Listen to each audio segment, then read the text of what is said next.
Senator Annie Hoey, also in the video, she's actually a vegan, so she's actually on side already. And through her party, she wants to create something that will help farmers transition out. So with one of them, we're looking to ban aspects, and the other, we're looking to give farmers something else to do to make money. Thank you very much. I'm very happy to be here. It's my first time, so I'm glad Laura dragged me. My name is Becky. I'm here to represent Animal Rebellion. I'm just a representative. I'm not a leader or anything. We're a non-hierarchical group. Lots of people are here, and I hope you'll meet them.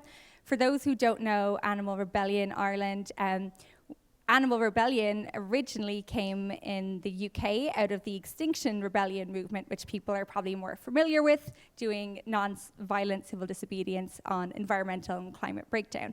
Animal Rebellion came out of that movement in response to the fact that many people felt that the role of animal agriculture in climate breakdown, biodiversity loss, was being ignored or downplayed.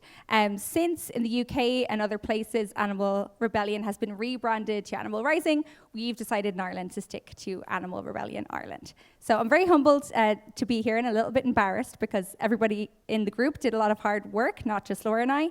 And on that note, I will hand you over to Laura Broxson. Thanks, Becky. I'm Laura, representing NARA. We are a grassroots, voluntary, non-hierarchical, pro-intersectional group based in Dublin. We predominantly, over the years, focused on fur farming. We have anti-blood sports campaigns. We're collaborating on an animal testing campaign. But we never really full-on tackled animal agriculture. So we had the idea to launch an investigation, produce a video, and we invited Animal Rebellion to join us as equal collaborators, and we're so happy that they agreed to do it. So what we're about to show is what the result of that was. Just be warned, the video is graphic. It's 4.5 minutes long. And the intro, few seconds, is, because people outside of Ireland would not know, is a very popular pig meat ad by the industry. So we have started with clips from that, interspersed with clips from the investigation, just in case anyone's wondering what that is. After the video, we're going to explain a little bit about what happened next. And then we have a second video to show, which is not graphic, which explains how the campaign is going and what our plans are for the rest of the year. So I'm going to start the video now. True comfort food.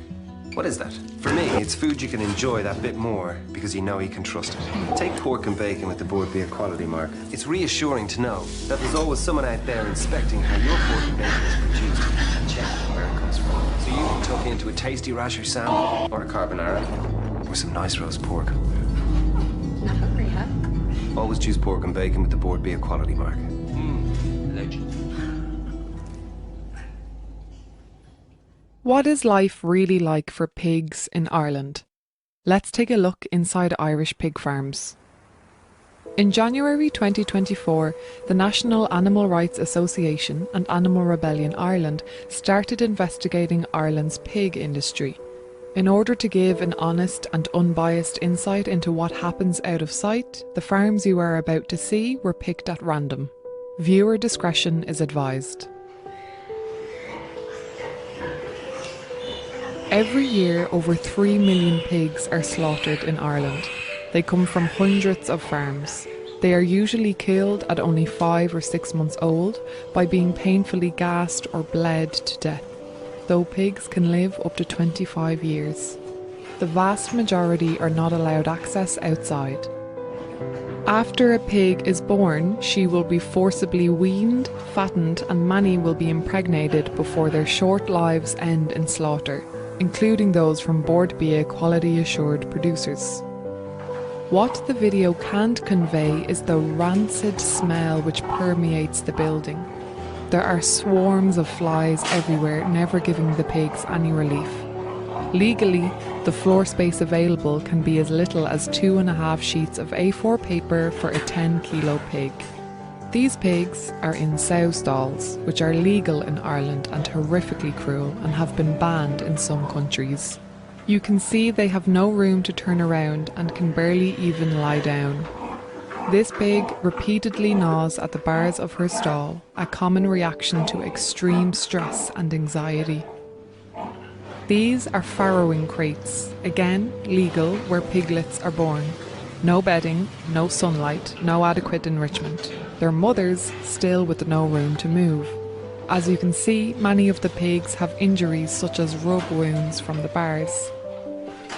This pig has a severe wound covered in flies. Like the majority of pigs in Ireland, their tails are docked often within days of birth, in spite of routine tail docking being forbidden in the EU. This is the hospital or sick shed. You can see so many injured, distressed, dying and even dead pigs. Filthy pens, dark, rancid conditions and clearly no adequate veterinary treatment. This trailer of dead pigs was observed over several days. The level of suffering, sadness, fear and distress witnessed was far beyond what we were bracing ourselves to see. We observed both illegal and legal cruelty and a complete absence of any sign of compassion or even basic husbandry towards these animals.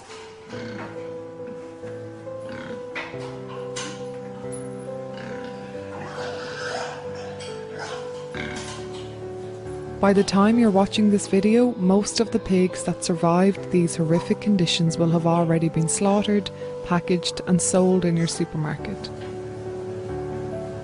Pigs are intelligent, curious, social animals. What you have witnessed is just a glimpse of how miserable and torturous their lives are from the moment they're born to when they're slaughtered. Both NARA and Animal Rebellion Ireland can help you with advice on going vegan today. Lobby your local TDs and the Minister for Agriculture to push for a rapid transition away from animal agriculture to a just and sustainable food system. Join us in creating a vegan future where animals are free from exploitation.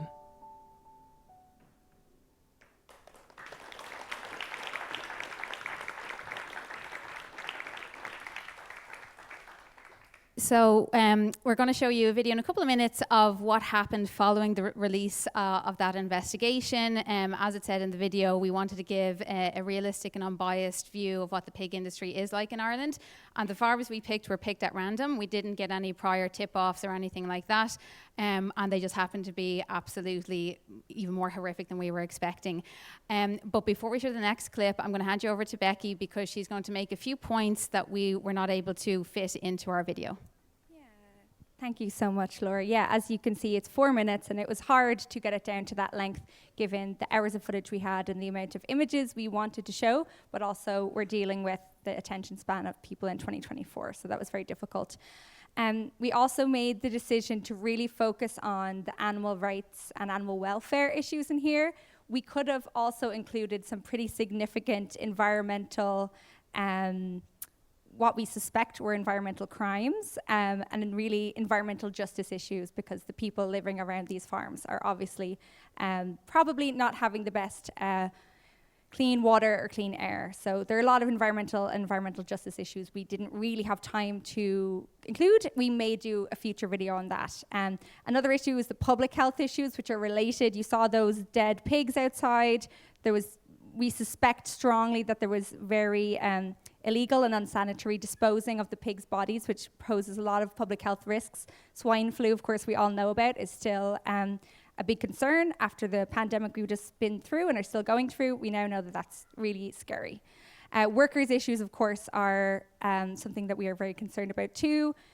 In terms of animal agriculture in general, we all know now that there are a lot of workers' issues, but with pigs, managing them, slaughtering them is not only very, very emotionally disturbing for people, but very physically dangerous and grueling work. And in Ireland, it is mostly migrant workers who are often undocumented or in very precarious visa situations. So it's very exploitative in that way too. We might not really have time to talk about this today, but I did want to mention a couple of new things that had come to my attention since the campaign launched. There's a couple of new EU laws, one on products which may have come from deforestation, and another one is a new EU law protecting consumers against net zero claims, both of which I think are very relevant in the pig context. If anyone is interested in that, we can talk more about that in the Q&A or one-to-one.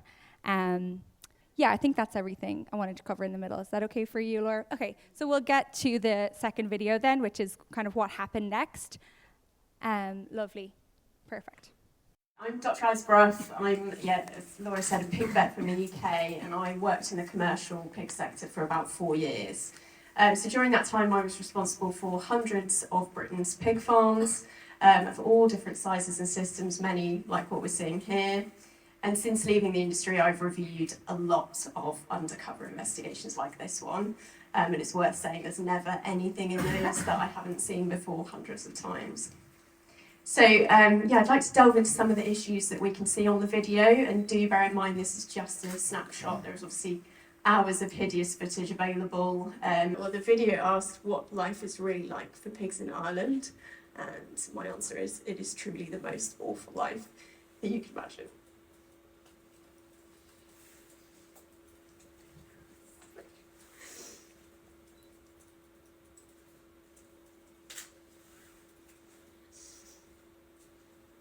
I barely scratched the surface, but I can't even watch it without like real PTSD. Thank you. Anyone watching that just couldn't but be horrified by it. It's like, Jesus, I mean, to treat a living creature like that, I mean, and it's done on an industrial scale for profit, literally. Like the mass cruelty and slaughter. So we can't unsee that. What do we do from this point on? I'm a city councillor, one of the weakest systems in local government in the whole of the OECD, but we have platforms, we can share that information around, we could be talking to people about it, because that's just horrific. I think TD's Paul's going to raise them at all. I think we need cross-party engagement with the and other stakeholders on this, because ultimately we have to get to a point where we do balance, because that's just beyond horrific. Animal agriculture has to come to an end. So ultimately that's where we have to get to, but I think that piece of work that you've done has to be the launching pad for whatever into that industry at the very least. To commend you for it. It's a fantastic piece of work. Thank you so much for that. Thanks, really appreciate it. And if that could be raised within Dublin City Council at any point, that would be fantastic. Even if you'd like us to come and host a screening, that would be more than willing to, if that's possible. But thank you so much for the support.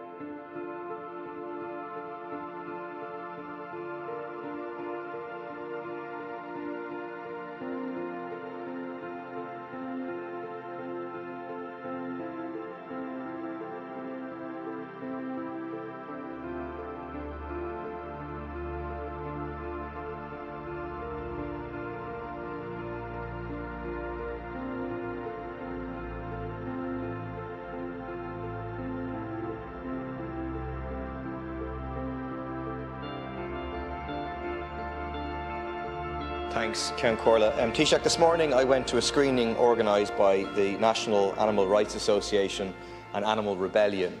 It was footage taken from 2 randomly selected pig farms in Ireland, and it was extremely harrowing footage. These are very smart, sentient animals. No daylight, no comfortable bedding, no space, massively crammed together, farrowing crates, sow stalls, fattening pens, and then dead and dying pigs, like just really, really maltreated, and then a whole bunch of dead pigs left. What's going to happen about it? Will the state have at least an investigation into conditions in the pig industry? Thanks. Just in relation to Deputy Paul Murphy's issues that he rose around animal welfare and conditions in pig farms, I'd certainly encourage anyone who has evidence of animals being mistreated to pass on that evidence to the relevant authorities, and they should of course investigate them. I want to today draw attention to the room to the dire conditions that were revealed yesterday by both the National Animal Rights Association and Animal Rebellion Ireland about the dire conditions of the pig industry. They partnered earlier this year, January 2024, so it was only a few months ago, to investigate Ireland's pig industry. They chose pig farms at random to go into in an effort to give an honest insight as to what happens in Irish pig farms, and the results were absolutely devastating and horrific, and they're available online if anyone wants. I would suggest you have a strong stomach to watch the videos because the footage is absolutely appalling.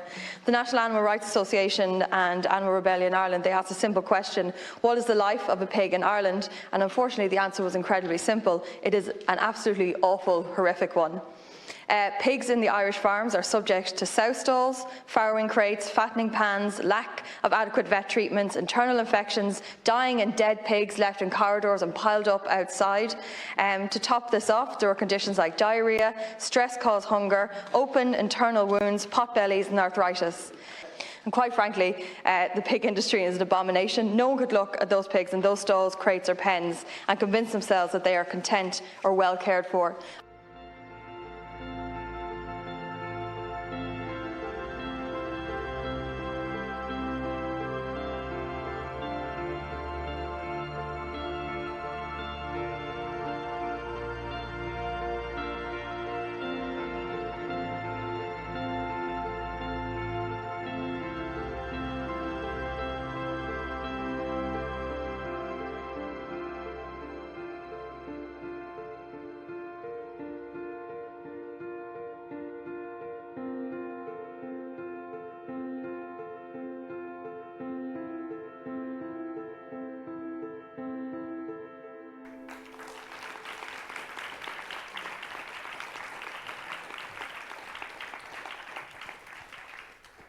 So basically, what you saw in that video was after we've put the footage together, we had a big press conference, and we were lucky enough that Dr. Alice Brough, which I'm sure most of you will know, agreed to come over and speak at it and give her points of view as a pig veterinary specialist on the video, and then subsequently between the Dáil, which is our Parliament, and the Seanad, which is our Senate, the two that were speaking in that video, we've been working on bills behind the scenes that are due to go to first stage probably before the end of the year.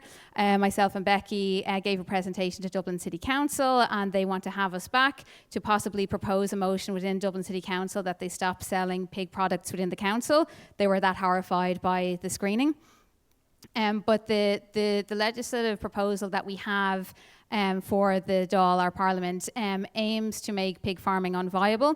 There's about 270 farms left in Ireland, and we're seeking to ban aspects of pig farming which would make it basically impossible for them to continue. So that's banning sow stalls, crates, fattening pens, teeth clipping, tail docking, etc. And we're lucky enough that Dr. Alice Brough is going to write the explanatory memorandum to accompany it. So it's going to be really good, very veganised. And the politician that we're working with was Paul Murphy, featured in the video. And we told him from the outset that we wanted to work with him on something. He agreed. We said, look, we're not going to do anything welfare-y or half measures. We're looking to ban the entire industry. And he said he knows and he agrees it needs to happen, but we have to be very clever about it. And then Senator Annie Hoey, also in the video, she's actually a vegan, so she's actually on side already. And through her party, she wants to create something that will help farmers transition out. So with one of them, we're looking to ban aspects, and the other, we're looking to give farmers something else to do to make money.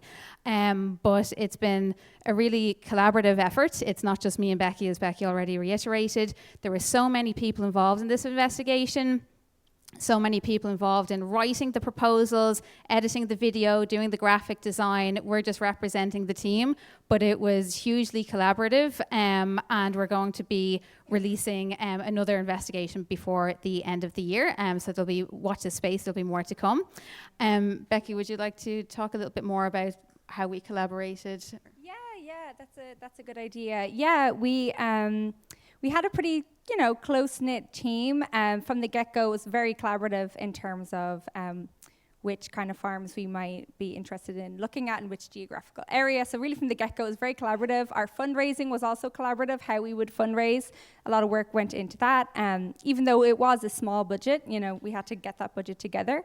And every step along the way, every decision we made was a collaborative one, a democratic one. One Laura and I were talking about earlier was, you might have noticed that we didn't name the farm. You know, there were kind of two options available to us, I suppose.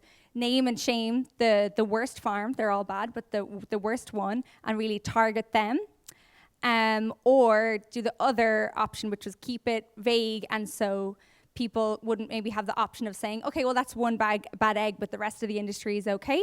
But that was a difficult decision, I think, for a lot of people, because there are obviously pros and cons to both approaches, but we kind of reached that decision democratically. Whether that was the right decision or not, we don't know. We don't know what the alternative would have looked at, but we worked together to kind of try and not make any arguments personal and try and just be as strategic as possible. And I think one other thing that really helped to keep it all collaborative was, I think we built trust over time in terms of the planning, and we had a lot of trust that people were going to be very confidential with each other about, you know, exposing people's involvement, because obviously there are risks involved and people have different risk tolerances. So yeah, very collaborative along the way, and it also meant that we had access to more people, more resources. Highly recommend taking that approach that I think the previous speaker had mentioned as well. It can be difficult, but I think it's worth it. Yeah, pass it back to you, Laura. Yeah, it was a very amicable collaboration, and even if we had disagreements, it was all done calmly and respectfully, and I think we were all very happy with the end product. And as I said, there were so many people involved, but a lot want to remain anonymous, and we've all respected that. So nobody knows the full details except me and Becky. But we're keen to work together on future projects as well. But coming off of just the legislative side of the campaign, we have been doing outreach. So we decided to launch our leafleting campaign and leaflet drop in Galway, which, if anyone has been to Ireland, it's a very progressive, friendly kind of city.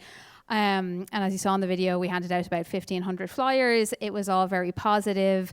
The way I approached it was, when I was handing flyers out, was asking people, do they eat pig products? And their response would be yes.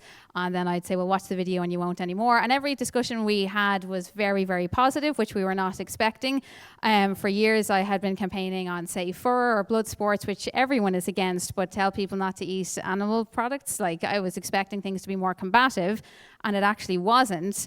And since the launch of that campaign, we've had activists leafleting around the country every single week, and we've had no negative emails about it, no complaints, nothing like that. It's all been very, very positive.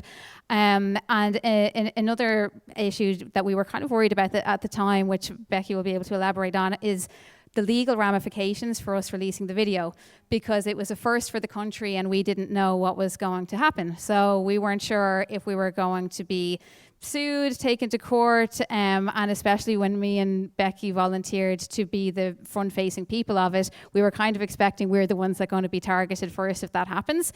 So much so that I bought new clothes for court, just in case. But so far, nothing like that happened. But it's something that definitely could happen in the future.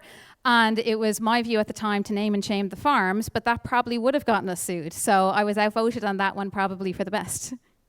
I don't know. But Becky, you might like to comment with your legal expertise on the risks involved for anyone else. Yeah. I'm glad you brought that up, because that was really important to me, that everyone kind of had informed consent on what the risks were, because I have seen other groups and talked to other people who have been arrested, have done jail time or even prison time, and most of them, they knew what they were kind of signing themselves up for. They knew that was a possibility, but I've talked to some young people who actually didn't, and it's a big sacrifice. There are people here who've been to prison, and I haven't. I've only visited, but I know it's not a joke, and it can cause really long-term damaging psychological, financial, social impact. So I always want everyone who makes the decision to put themselves at risk of that to be informed about that.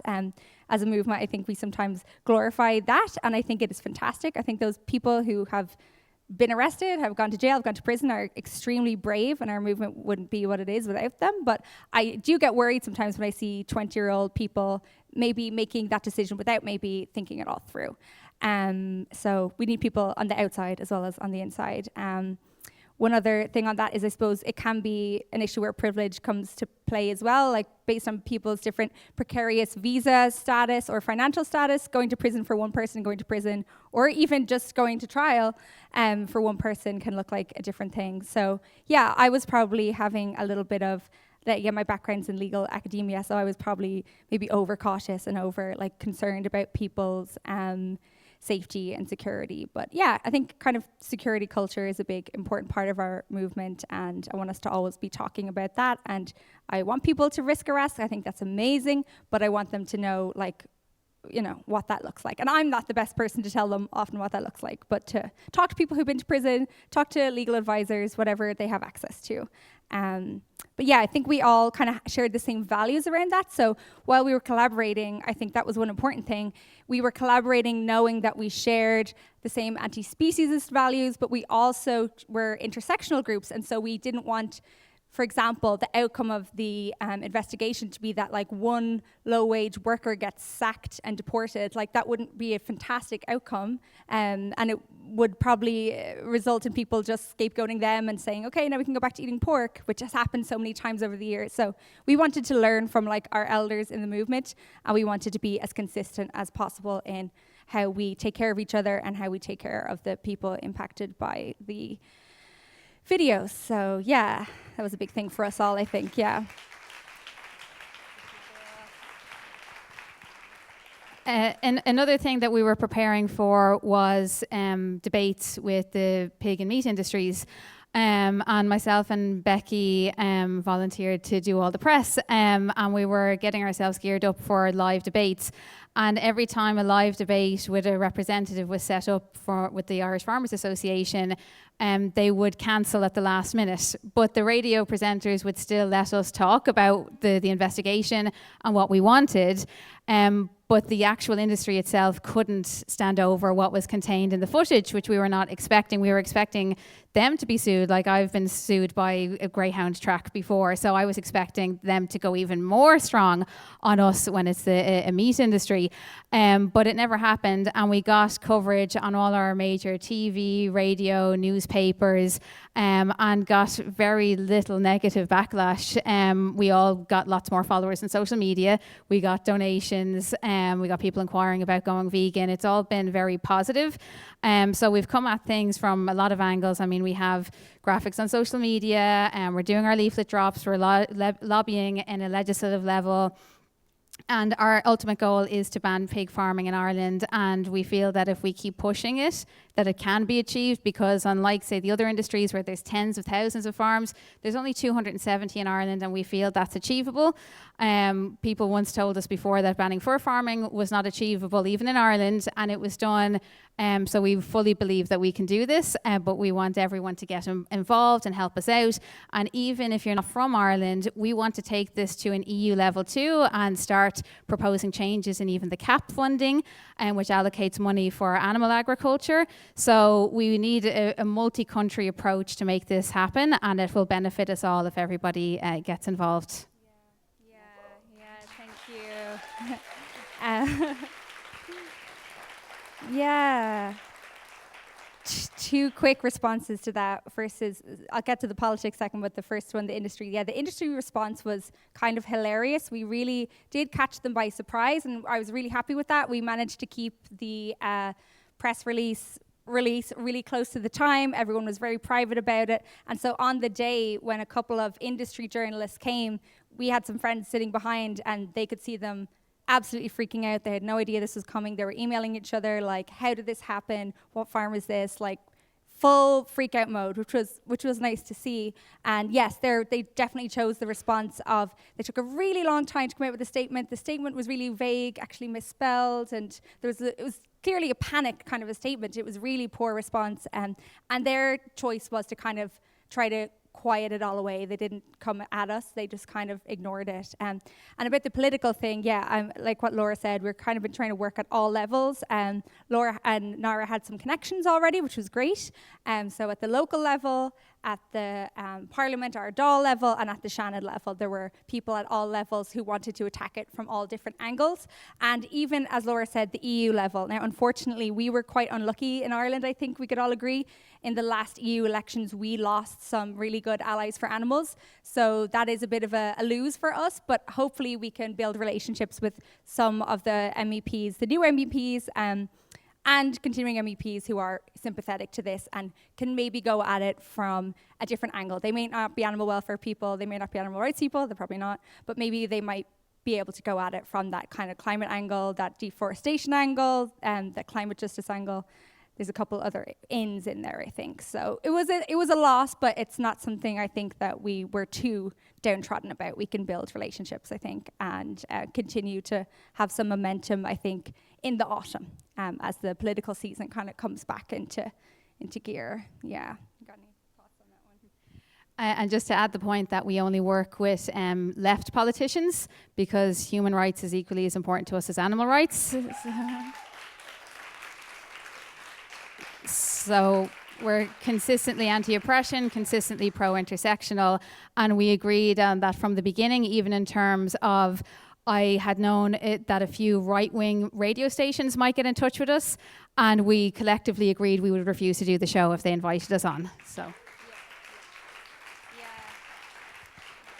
So if you are collaborating with other organizations, it's very important that you have the same ethical baseline as each other, and that just meant we were on the same page for absolutely everything.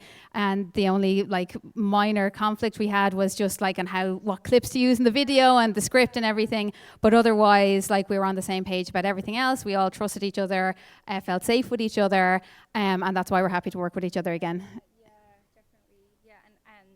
Another thing, I couldn't agree more with that. I think because we had those baseline values, whatever arguments we would have were about the issues and hopefully not about anything like, should we allow a fascist in our group? No. So that was helpful. One other thing I wanted to mention about that I think helped with the collaboration was I think we tried to be mindful of people's mental health through the process because the people who were there took the footage. It's very traumatic. The people who had to edit the footage, it's traumatic. The people who had to make the social media and the graphics, it's traumatic. So I think we're all mindful of that too and let people, take breaks and try to mind themselves as best we could. So, I don't think there's a perfect solution for that. I think the material is just traumatic. And so there's just levels, I think, of how you deal with it. And we all, I think, did a pretty decent job, I think, supporting each other in that. So we could continue on and hopefully do more investigations and hopefully not all burn out. So that was an important, I guess that's a shared value as well. So that's just something I wanted to raise as well. And another very quick thing was just that I think we all tried to treat all the different roles as equally important. People who are on the ground versus people who are editing or whatever, they're all really important roles. And I kind of think whatever skill set you have, you can be part of an investigation if that's something you want to be in. I always thought when I was a teenager and I saw these investigations on my dial-up internet, I thought, I could never do that. But I think anyone can be part of an investigation with whatever skill sets they have, whether that's lobbying, writing, editing, whatever it is. Or people who really want to get their hands dirty, that's amazing too. So yeah, I think we all valued each other's contributions and we're trying to be as non-hierarchical as we can, which is hard, but try our best, I suppose, yeah. Yeah, so I guess that's pretty much it. So we'd love to chat to people about maybe collaborating with other countries and how to get something changed on an EU level. We have 5 minutes left, so if anyone has any questions, now is the time. But also, me and Becky will be here all day, so feel free to find us afterwards. All right. Any questions? Hey, absolutely amazing work. Hi, I'm over here. Very inspired by the work you've done. I'm very curious about what the thought process and strategies behind keeping the vegan messaging in your outwards campaigning, because I think it's super important, but it's also something I'm thinking about a lot, especially if we want to work with politicians and more mainstream media. So what was your thought process behind that and how was that received? I think we did discuss the terminology plant-based versus vegan, but I think we were all very adamant that we didn't want to water down the message because, you know, vegan is so much more than just a diet, and because we work with left-wing politicians, a pro-intersectional approach, you know, it suits them better as well. And we also felt that, you know, the public are ready for veganism, they're ready for the concept of veganism, that it's more than just a diet. And for us, we didn't want to shy away from it, and we wanted to keep reiterating that vegan message.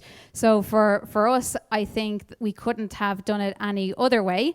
And I always feel, even if people are not 100% ready for it yet, aim high, aim as high as you possibly can, and people are more inclined to meet you maybe halfway at least. Yeah, just a very quick response to that is I was shocked by how not off-put people were by the vegan thing. I was even on a local radio show in like pork country with a real, you know, rural guy, and he was like, he was very familiar with veganism. He had tried vegan products, yada, yada. So I was pleasantly surprised by how not off-put people were. So I was happy with that decision too. Hello, thank you so much for all that you are, all that you do, so much respect. For your consistency in honoring human, animal, and non-human animal rights. Can you talk a little bit about your efforts and your progress in helping farmers to transition to peaceful employment? Yeah, sure. Yeah, that's definitely something that's really important to Animal Rebellion Ireland and NARA. So in Ireland, we haven't had a lot of those initiatives yet, to be honest with you, like we have seen in some countries.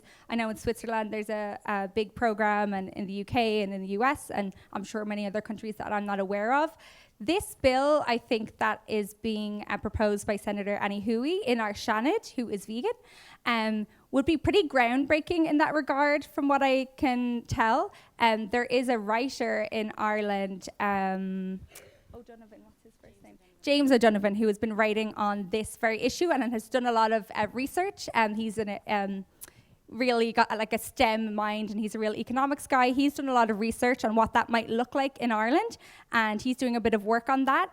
But other than that, there hasn't been a whole lot of work on that issue yet. So I think it's very exciting that Senator Annie Hoey, who's with the Labour Party, like a left-leaning, centre-left party, are open to talking about that. Because I think that discussion has gone really mainstream. Like we've seen it in Europe, we've seen it in like Denmark and Holland, that discussion going really mainstream. And so to see like a centre-left party being open to that idea, I think we have a lot of positive stuff on the horizon, but it's only really starting from what I've seen.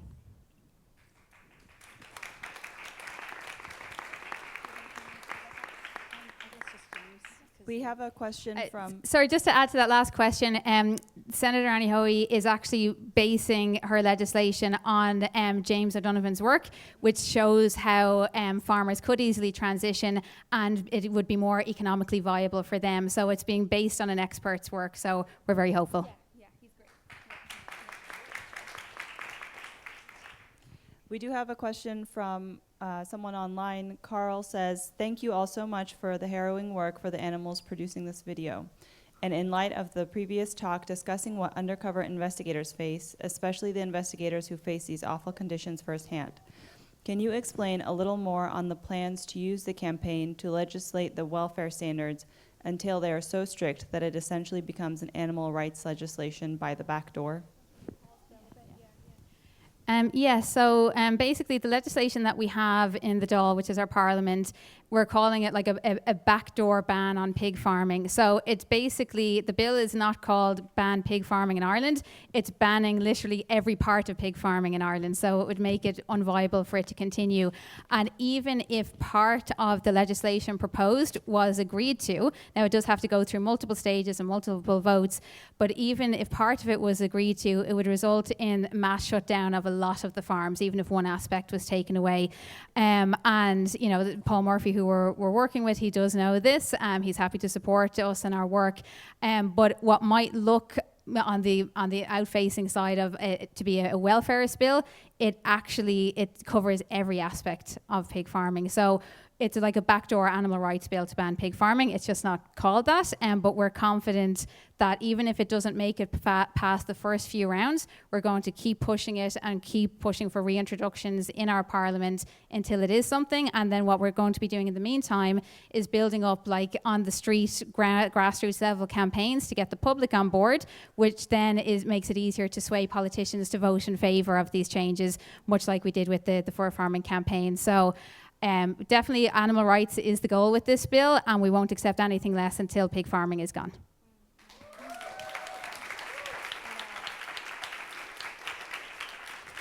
All right. Unfortunately, we're out of time. If you have any other questions, you can come to Becky and Laura afterwards. And yeah, thank you for your presentation. Thank you for having us. Thanks.